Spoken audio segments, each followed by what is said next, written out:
Halo, perkenalkan nama saya Dulidi Pandangan dari Prodi Informatika dengan NIM 11S22017. Di sini saya akan menjelaskan mengenai praktikum keempat. Baiklah, pada praktikum yang keempat ini saya akan menjelaskan mengenai JS JavaScript, di mana di sini studi kasusnya itu ada 4. Yang pertama adalah studi kasus mengenai, tunggu kita lihat di sini. Adalah studi kasus tebak angka, di mana kita diminta untuk membuat workspace dengan nama berikut. Lalu sudah diberikan indeksnya seperti ini, juga sudah diberikan stylenya serta scriptnya. Jadi saya akan membuka kode saya. Ini adalah scriptnya, inilah indeksnya, dan inilah stylenya. Yang pertama kali saya akan langsung mencoba menjalankan saja.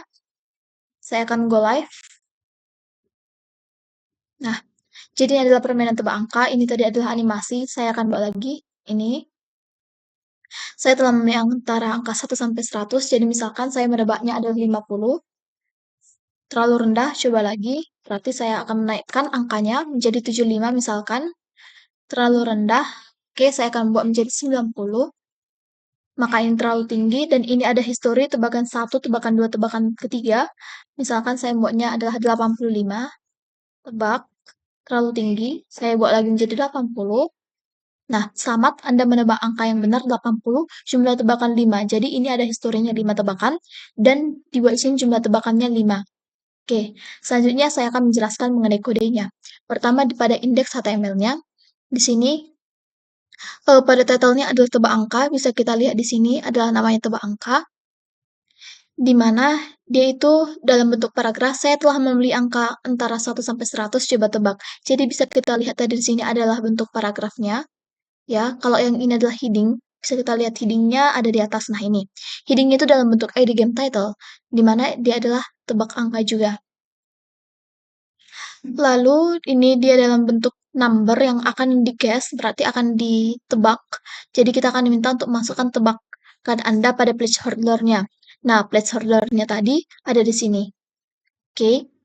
Selanjutnya itu ada button, ya tadi button saat saya sudah menebak, saya menekannya, itu adalah button tebak. Lalu di bawahnya ada garis ini, lalu di bawah garisnya itu ada paragraf yang isinya adalah riwayat tebakan, lalu di bawahnya itu adalah history dalam bentuk unordered list. Nah, selanjutnya kita menghubungkannya ke script.js. Jadi tampilan lainnya itu ada di sini, di stylenya ini. Sepertinya kalau style CSS-nya tidak perlu saya jelaskan, langsung saja ke bagian script, karena kita itu sedang membahas tentang JavaScript JS. Oke. Pada JavaScript ini, di sini ada const get input document.getElementById by id gas input. Jadi di sini dapat diambil kesimpulan bahwa nanti elemen HTML-nya itu akan diambil berdasarkan ID-nya, yaitu ID si guest input ini, di mana dia akan ditempatkan ke si guest input yang di sini. Jadi di sini seorang user itu akan menebak angka yang tadi, seperti yang sudah saya lakukan sebelumnya. Selanjutnya di sini ada akan mengambil elemen HTML. HTML apa yang diambil yaitu submit dengan ID submit button, di mana dia itu akan dimasukkan ke si submit button ini. Jadi itulah yang saya menekan kata tebak tadi. Lalu di sini juga ada message. Message ini adalah pesan apakah angka yang kita tebak itu benar atau tidak. Yang tadi terlalu tinggi, terlalu rendah seperti itu atau sudah benar. Nah, selanjutnya ini adalah total. Total ini adalah seperti yang tadi. Ini jumlah tebakan saya yang benar itu adalah 5. Jadi itu adalah total dari input yang sudah saya tebak. Selanjutnya di sini adalah history. Jadi history itu adalah sudah berapa kali saya menebak angka dan angka apa saja yang saya tebak. Nah, ini misalnya. Selanjutnya adalah ini adalah untuk membuat angka acaknya antara 1 sampai 100. Saya membuatnya dengan penamaan random number, di mana saya menggunakan ini fungsi math yang sudah ada pada Viscode ini sendiri itu math random, di mana math random ini angkanya itu adalah 0, jadi agar dia angkanya desimal, saya mengkalikannya dengan 100. Misalkan 0,345 berarti saat dikalikan 100 menjadi 34,5. Karena angkanya masih dalam bentuk koma, ada kemungkinan angkanya dalam bentuk koma, sehingga kita menggunakan math floor. Ini adalah pembulatan ke bawah. Jadi 34,4 misalkan dibulatkan ke bawah menjadi 34. Dan kenapa ini tambah 1? Karena saat dia make random 100 berarti dia itu antara 0 sampai 99. Jadi ada 100 angka. Kalau kita membuatnya ingin sampai ke angka 100, karena ini adalah membuat angka acak antara 1 sampai 100, berarti kita perlu menambahkannya dengan angka 1. Jadi ada dari 0 sampai 100. Lalu let guesses ini dalam bentuk array, dia itu adalah menyimpan histori tebakannya. Jadi kita buat dia dalam bentuk array.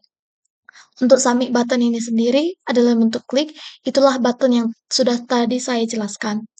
Selanjutnya ini user guess, parse in, guess input, dot value. Jadi ini adalah bahwa yang seorang user itu akan menginput data dalam bentuk integer. Jadi saat dia tidak mau menginputnya dalam bentuk integer, nanti dia akan pergi ke guess input class list add error. Jadi nanti akan ada pesan bahwa terjadi error. Oke. Selanjutnya di sini tambahkan tebakan ke total. Nah, ini. Jadi setiap seorang user itu sudah menebak, akan ditambahkan ke total berapa kali dia sudah menebak. Lalu ini untuk memeriksa kebenaran dari tebakannya. Kalau dia salah, berarti akan masuk false. Lalu jika random guess-nya itu tebakan si user itu sudah sama dengan random number dari sistemnya, maka akan dicetak pesan, "Selamat, Anda menebak angka yang benar." Lalu dikasih tahulah si random number-nya itu apa dengan tulisan yang berwarna hijau. Makanya tadi di sini angkanya ini sudah berwarna hijau. Selamat, Anda menebak angka yang benar. Lalu inilah random angkanya dan semuanya itu dalam cetak hijau. Selanjutnya adalah else if, kecuali jika user guess-nya, nilai yang ditebak oleh si user itu lebih nilainya dari si random number, maka akan tercetaklah pesan terlalu tinggi, coba lagi dalam tulisan berwarna merah. Oke, berarti dia itu adalah salah, makanya ini true. Selanjutnya, kecuali dari itu semua, kecuali dari dia sama dengan si random number atau lebih dari si random number, berarti artinya dia itu kurang dari si random number. Maka akan dicetak pesan terlalu rendah, coba lagi dalam tulisan merah juga, dan dia adalah tetap salah. Nah, jika salah, maka kita akan menambahkan ini efek getar input salah dan kita setel dalam set timeout-nya beberapa kali. Maksudnya dia mungkin perkiraannya 3 detik atau berapa detik dia akan salah gitu. Makanya tadi saat salah akan bergetar tampilan tulisannya. Yang selanjutnya itu total text content, jumlah tebakan, guess language let. Nah, jadi tebakan kita itu akan dihitung panjangnya berapa. Panjangnya di sini adalah artinya berapa kali kita sudah menebaknya. Berapa kali kita sudah menebak akan dimasukkan ke si total, itulah menjadi jumlah tebakannya. Lalu si jumlah tebakan tadi oh, ini beda. Ini adalah tebakan ke. Ini menggunakan guess length. Jadi, misalkan saat saya pertama kali mengklik button, itu berarti sudah ada tebakan ke yang satu. Selanjutnya tebakan yang kedua dan yang lainnya seperti itu. Nah, di setiap tebakan ke ini akan dibuat history.firstChild-nya. History.firstChild ini adalah di mana kita insert before. Berarti, bila sudah ada inputan sebelumnya, misalkan saya sudah menebak seperti yang tadi ini, saya menebaknya yang pertama adalah 50. Nah, saat dia 50 salah, pertama kan 50 nilainya sudah ada di atas. Selanjutnya saya memasukkan angka 75 dan ternyata salah. Jadi otomatis 50 ini yang di atas akan berada di bawah karena di atasnya akan saya berikan nilai. Makanya ini tulisannya adalah insert before. Jadi kita memasukkannya sebelum yang sudah pertama ini. Oke? Kecuali dari itu, berarti open child, berarti itu misalkan datanya itu masih kosong. Jadi, kecuali dari itu, langsung saja otomatis dia kita input paling atas. Terus ini guess input value kosong. Jadi, setiap usernya sudah selesai menginput data atau menebak angka, maka otomatis pada kolomnya ini akan langsung kosong, jadi kita bisa menebaknya lagi. Berikut adalah penjelasan untuk tebak angka. Selanjutnya, pada studi kasus 2 adalah password strength checker, di mana di sini kita diminta untuk membuat workspace yang baru dengan penamaan berikut. Lalu ini sudah diberikan indeksnya juga, scriptnya juga. Lalu kita tinggal menjalankan. Ini saya akan membuka kodenya. Ini adalah indeksnya, lalu ini adalah scriptnya. Saya akan coba jalankan terlebih dahulu.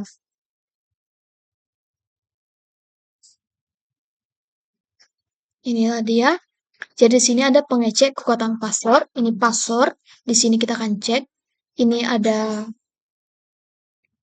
garis panjang, ada kriteria password kuat, di mana pertama panjang minimal 8 karakter, lalu terdiri dari huruf besar, misalkan huruf A, lalu ada ini muncul, oke, ini sudah tercentang hijau, ada juga huruf kecil, misalkan kita buat huruf kecil, ini jadi berwarna kuning, password sedang, kita hapus lagi, oke, ini gelap, A, A, terdiri dari angka 0 sampai 9. Misalkan angka 9 terdiri dari karakter khusus, misalkan dia tanda seru. Oh, sudah hijau, password kuat, padahal dia belum panjang 8 karakter. Misalkan ini saya panjangkan, sudah checklist. Oke, kirim. Oke. Oke, itu adalah cara kerjanya. Selanjutnya saya akan menjelaskan mengenai kodenya. Saya akan menjelaskan dari indeksnya terlebih dahulu. Di mana pada kode itu title-nya adalah pengecek kekuatan password. Pengecek kekuatan password. Lalu di mana itu kita hubungkan dengan sensi di aset password string-nya, ada ini linknya. Lalu ini juga kita hubungkan ke sini. Lalu di itu kelasnya bylight, jadi warna ininya itu adalah terang. Sepertinya pada indeks sebenarnya tidak perlu saya jelaskan karena yang paling penting ini adalah script. Karena ini hanya tampilan luarnya saja.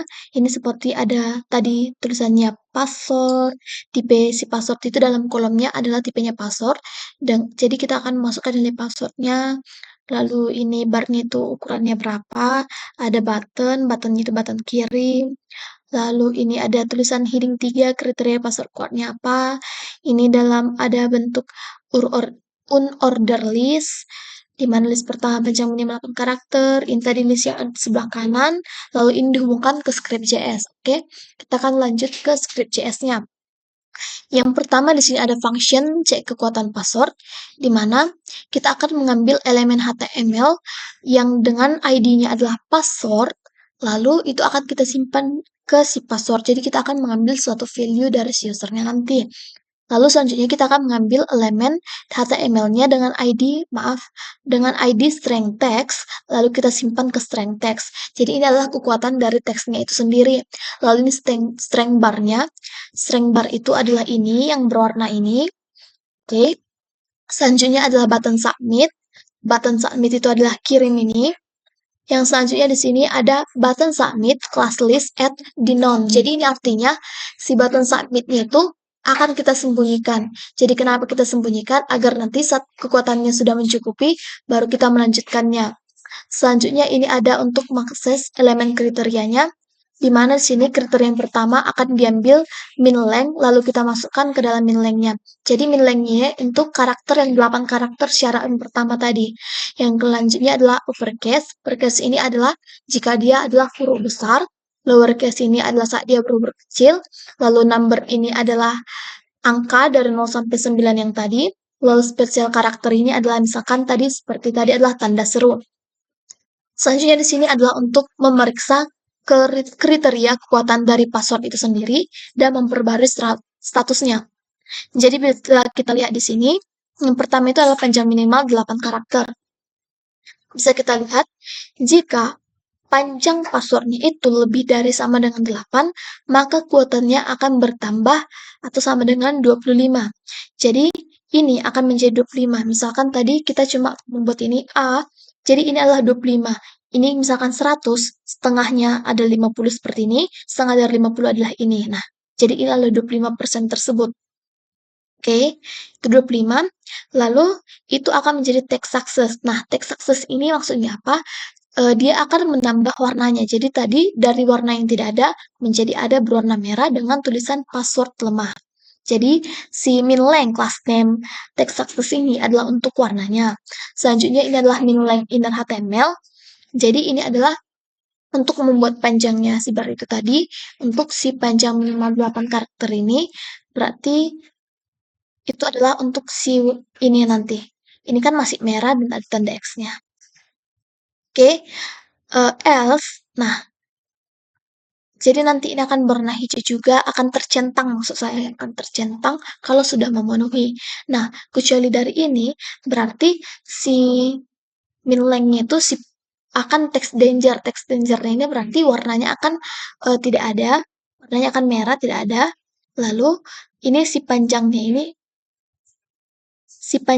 ini min length inner HTML. Nah, yang di kanannya itu akan tetap tersilangkan. Selanjutnya untuk yang kedua adalah si passwordnya itu adalah ini tadi uppercase berarti huruf A besar sampai Z besar. Dimana jika ini memenuhi, maka panjangnya akan ditambahkan 25.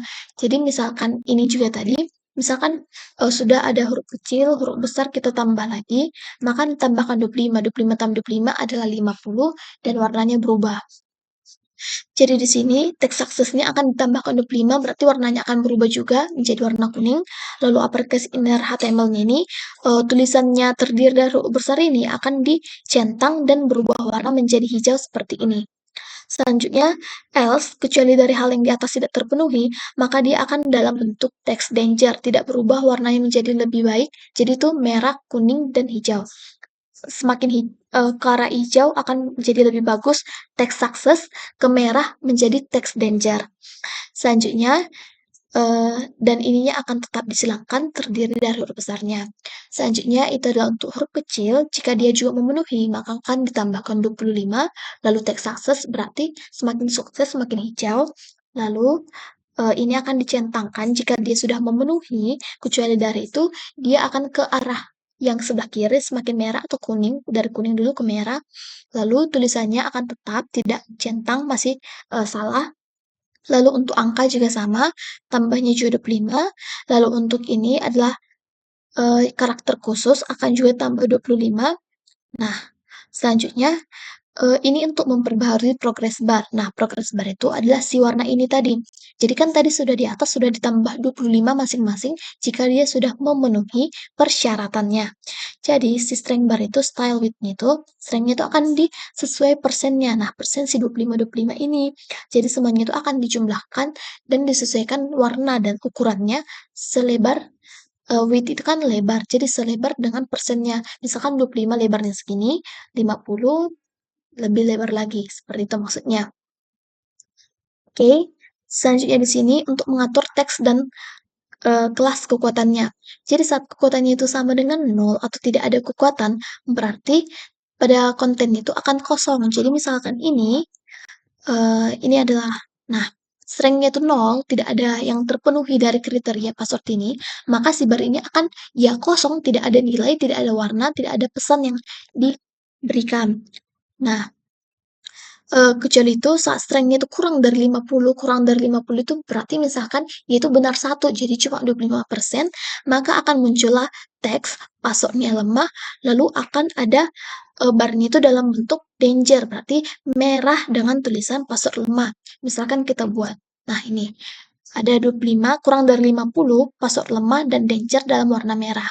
Selanjutnya itu, saat dia kurang dari 100, berarti kurang dari 100 itu bisa 50, ya bisa juga 75, maka akan muncul pesan password sedang dan akan menjadi barnya itu berwarna warning. Warning itu adalah kuning, hati-hati.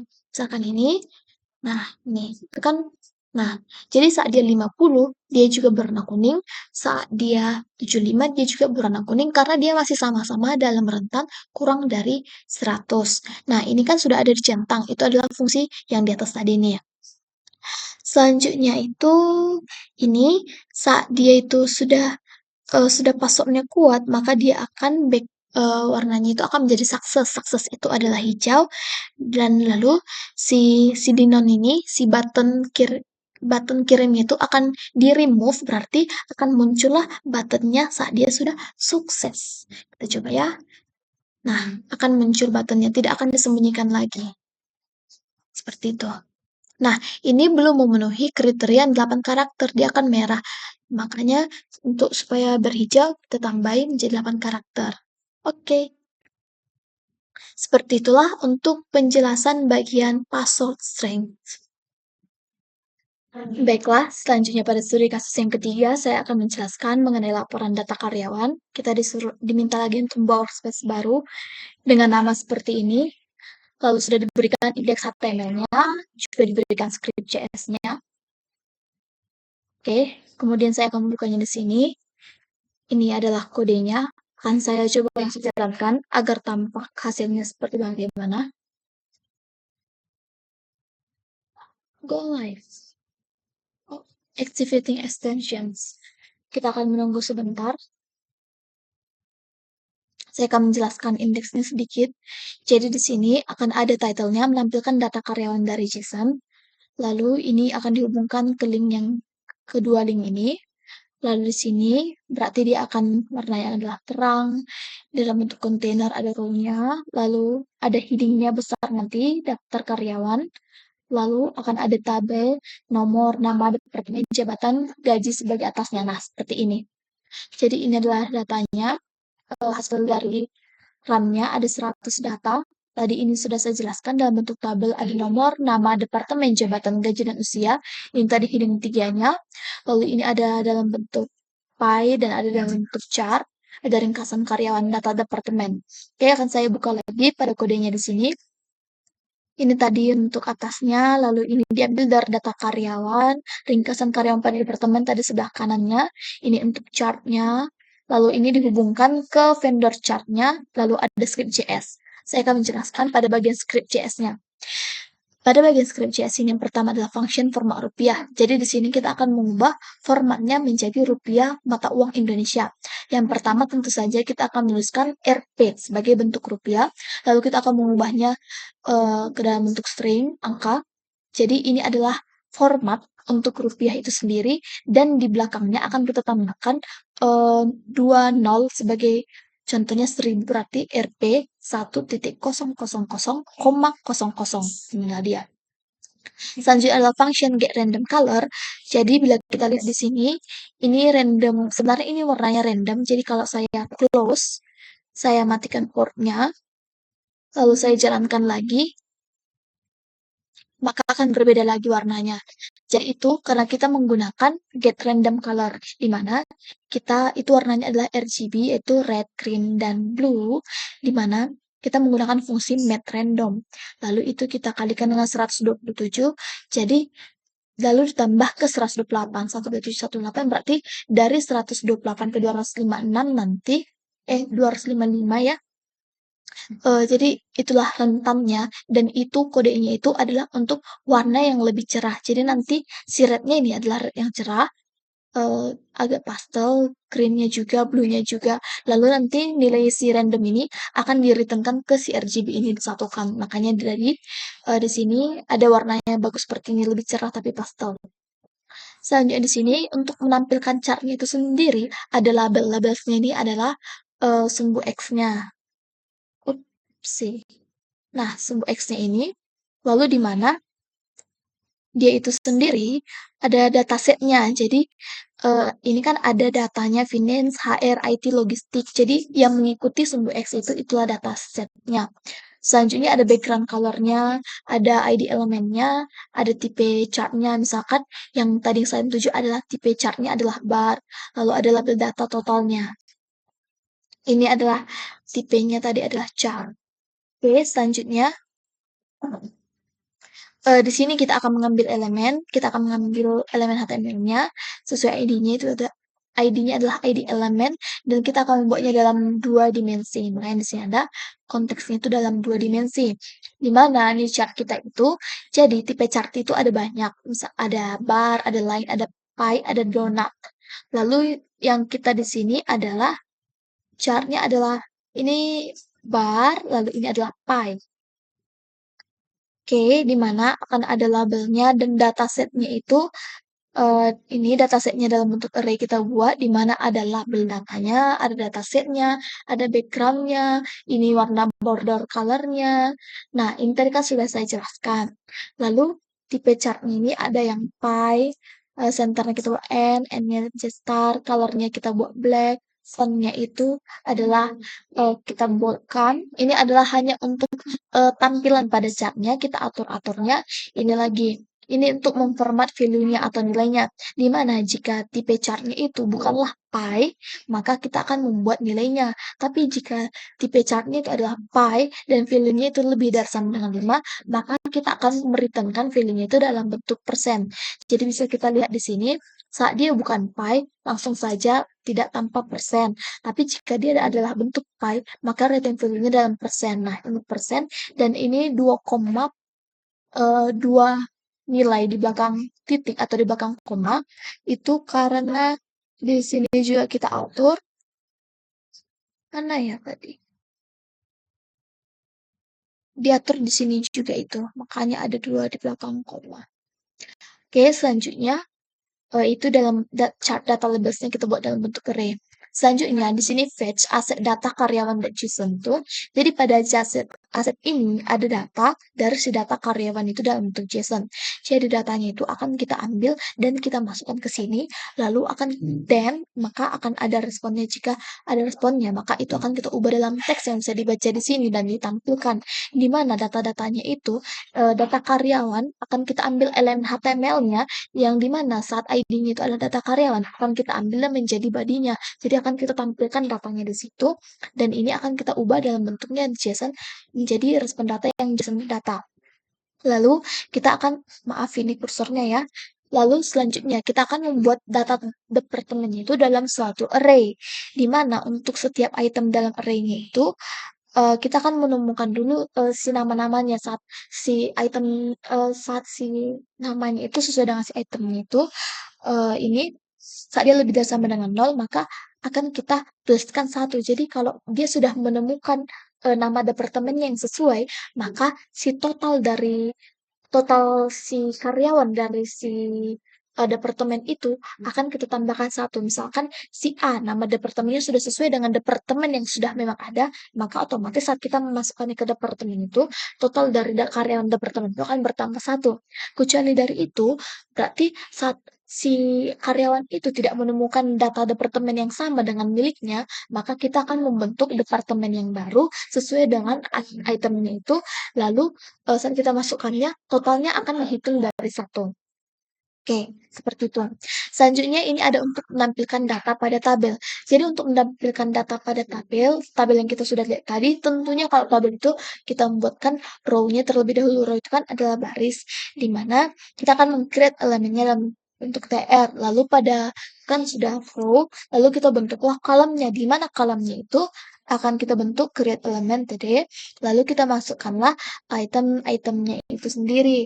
Jadi untuk ini adalah untuk item nomor karyawannya. Jadi nomor 1, 2, 3, 4, 5. Jadi pada baris yang pertama itu adalah nomor, lalu pada kolom si nomor itu akan kita berikan nomornya dari 1 sampai berapa jumlah si datanya. Kebetulan data kita ada 100, berarti dari 0 berarti 1, 2, 3 sampai 100. Selanjutnya untuk nama itu sendiri, kita akan membuat uh, tabel kolom nama. Jadi si nama itu dan akan kita buat kolomnya, lalu di mana kita akan ini tabel kolom nama, kita akan membuatkan teksnya item nama-nama dari si karyawan itu sendiri. Itu tadi sudah kita ambil dari si JSON-nya, lalu ditabelkan ke tabel kolom namanya. Jadi akan kita buat baris-baris nama-namanya sesuai dengan yang ada di kolom nama itu sendiri.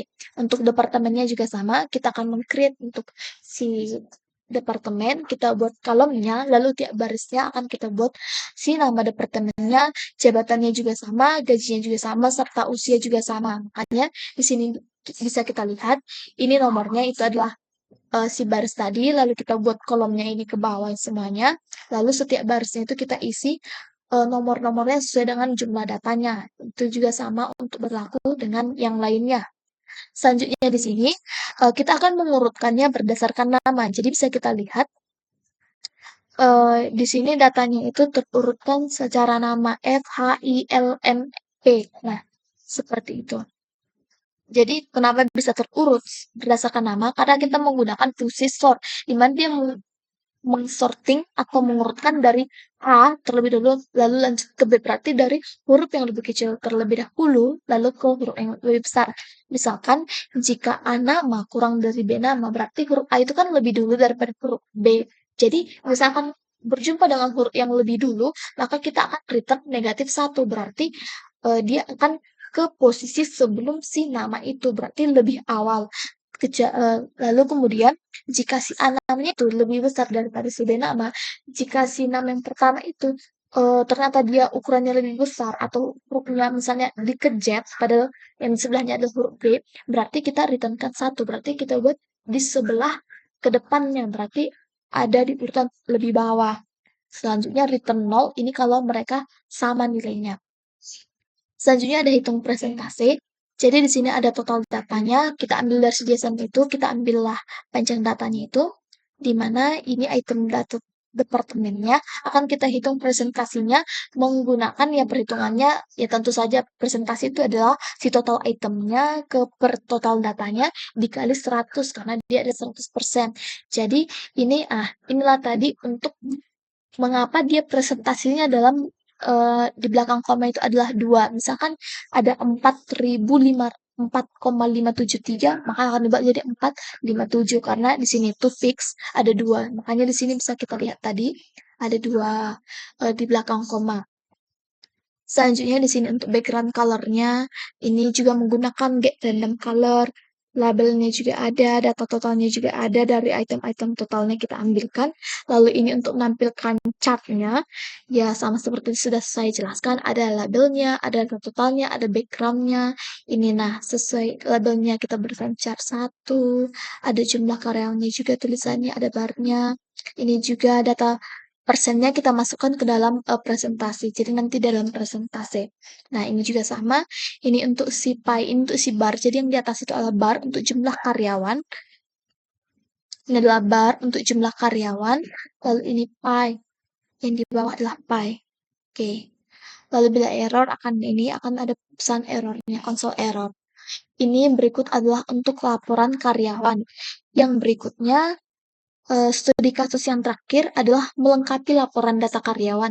Jadi di sini kita diminta untuk melengkapi data karyawan yang ada yang barusan saya jelaskan tersebut, yaitu studi kasus yang ketiga. Lalu pada yang ini ada diberikan datanya, tapi sudah minify sehingga tidak dimengerti. Jadi kita diminta untuk membuat logika sendiri pada JS kita untuk menghasilkan hasil akhir sesuai yang diharapkan. Hanya diperbolehkan membawa file style CSS dan script JS. Nah, kebetulan pada saya sendiri, jadi pada laporan karyawan saya menggunakan chart, bar, dan pie yang sama dengan ini studi kasus yang ketiga ini. Lalu saya tinggal menambahkan bagian bawahnya yang lain. Ini adalah script saya dan saya tidak mengubah style CSS-nya, saya hanya mengubah script JS-nya. Sebentar, saya akan runkan terlebih dahulu. Nah, ini adalah dalam bentuk final, jadi ini datanya masih sama yang ini, kiri, yang kanan juga barnya masih sama, yang pie-nya juga masih sama, hanya berbeda di sininya. Inilah yang diminta untuk ditambahkan. Jadi sebenarnya ini juga sama saja, logikanya masih sama, yang tabel ini saya buat pengertiannya sama seperti tabel ini, hanya saja saya memberikan warna background color pada si nama departemennya ini, dan juga warna pada si total karyawan masing-masing dari mereka. Dan total karyawannya itu bukan pada paling bawah, tapi saya membuatnya total karyawan pada setiap masing-masing departemennya, dan juga ada pada total dari semua karyawannya. Lalu ada ini dalam bentuk bar sama juga seperti yang di atas, tidak dalam presentasi juga. Lalu ini pie-nya juga sama seperti yang di atas, dia dalam bentuk persen, tapi saya tidak membuat komanya di belakang. Lalu ini masih sama juga seperti yang ada di atas. Lalu ini pengeluaran bulanannya ada juga pada kode saya. Saya akan menjelaskan, tapi sebenarnya ini tidak jauh beda seperti praktikum pada studi kasus yang ketiga, jadi akan saya jelaskan secara singkat. Format rupiah masih sama, RP, lalu ini adalah formatnya, kita tambahkan 20 di belakang. Ini untuk mencari buat random color-nya menjadi red, green, dan blue, sesuai dengan ini rentannya tadi 128 sampai 255, 127, ya. Lalu kita balikkan nilainya ke sini, dan dia itu akan pastel atau terang gitu. Ini untuk menampilkan chartnya sudah saya jelaskan. Tipe chartnya masih sama, ada dalam bentuk bar, line, pie, dan donat. Ini juga masih sama kodenya. JSON-nya juga kita mengambil dari ini, dari URL-nya ini, dari aset yang di sini. Ini data departemennya masih dalam bentuk array. Jika dia sesuai, dia akan tambahkan 1. Jika dia belum ada, kita akan membuatkan departemen yang baru. Ini masih sama. Ini hanya perbedaannya di sini. Kita membuatnya menjadi di center. Jadi bisa kita lihat data yang ada di sini tuh tampilannya sudah ada di tengah-tengah. agar lebih rapi. Oke, saya membuatnya hanya pada di nomor usia dan lama bekerja. Jadi bisa kita lihat nomornya ini sudah ada di tengah, ini sebelumnya ada di pinggir, usianya juga di pinggir. Nah, tengok sini usianya sudah ada di tengah, lama bekerjanya sudah ada di tengah juga. Oke, selanjutnya adalah mengurutkan berdasarkan namanya masih sama. Jika dia lebih kecil, dia akan diurutkan satu, berarti ada sebelumnya. Kalau dia lebih besar, ada sesudahnya, return satu. Jika dia sama saja, akan return 0. Lalu hitung presentasi masih sama, dua di belakang koma. Tapi saya membuat ini background color. Oh, ini masih sama seperti yang di atas. Ini juga ada presentasinya, ini ada setnya. Nah, kebetulan pada data karyawan ini, saya membuat warna seperti ini sesuai dengan output yang diminta. Itu adalah kodenya ini, di mana data departemennya itu saya akan memberikan alternatif colornya, di mana warnanya adalah biru pastel dan kuning pastel. Lalu color indexnya dari 0, jadi mereka akan otomatis apa namanya bergantian biru kuning biru kuning seperti itu. Oke, lalu ini saya mengumpulkan data karyawannya berdasarkan departemen dan jabatannya, di mana setiap itemnya, jika nama departemennya itu tidak dalam item departemennya, makanya jadi nanti ini sesuai departemennya akan sama. Jadi makanya di sini semua datanya ini akan digabungkan antara si departemennya dengan dirinya mana yang sesuai. Oke, ini akan menambahkan jumlah pada jabatan dan departemennya. Nah, jika dia sudah sesuai dengan rules atau jabatannya dengan si departemennya, kan berarti saat dia tambah-tambah satu, kita akan menambahkan si totalnya. Makanya tadi totalnya itu berbeda-beda di setiap mereka.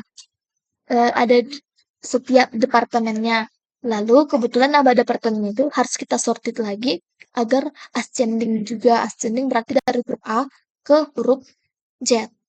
A, B, F, K, S, T. Nah, seperti itu. Selanjutnya ini menampilkan data ke tabelnya. Jadi data-data yang sudah kita ambil itu akan kita buatkan ke tabelnya. Makanya ini for each departemennya akan kita masukkan ke rules-nya. Ini ada jabatannya. Lalu kita sorting juga mereka. Oke, ini alternative color, color indexnya. Ini mode alternative colors plus line. Jadi ini untuk kode warna yang berselang. Jadi color indexnya plus. Jadi kan sesudah biru dipluskan jadi kuning, dipluskan jadi biru seperti itu.